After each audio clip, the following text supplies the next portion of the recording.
कटक रे art of giving दिवस पालित हो जाइछि। अवसर में कटक शताब्दी भवन रे जिलास्तरीय साधारण सभा आयोजन होइतिला। कार्यक्रम में शताधिक बुद्धिजीवी महिला स्वयं सहायक गोष्ठीर सदस्य साधारण लोके अंशग्रहण करथिले। समाज रे परिवर्तन पई किट ओ किस प्रतिष्ठाता डॉक्टर अच्युत सामंतक आरंभ करिथिबा एही अभिनव प्रयास अतुलनीय बोली अतिथि मत व्यक्त करथिले।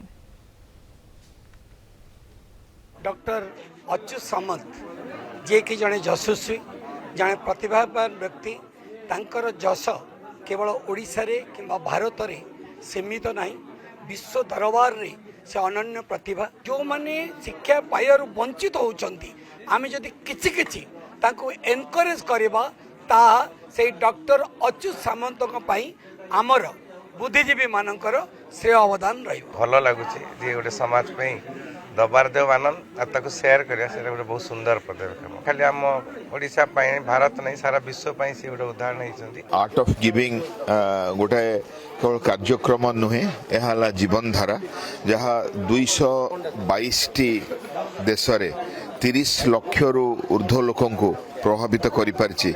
शेयर टू शाइन आमे जदि बांटिबा आमर अभिवृद्धि घटिबो ताकू प्रचार प्रसार करिबा और निहाती भाव में यह ही आजिकार समय रे सबुठारु भल उपाय। मु धन्यवाद देवी डॉक्टर अच्युत सामंत को ये प्रचेषा एक उत्तम प्रचेषा एवं मु कामना करी आहरी आहरी यार आग को जाऊ एवं पृथ्वी में जमी बर्तमान 220 देश बर्तमान नाम करमती पृथ्वी सारा अच्युत सामंत नाम एवं आर्ट ऑफ गिविंग नाम भी उज्जीवित हो। से जी कष्ट कर जो दबार कलाटा को सी छुआटी बेलू एपर्यंत से करी आगू को करेंगे तेणु आम से अनुप्राणित हो आम यहाँ एक वैप्लविक परिवर्तन आनिबा।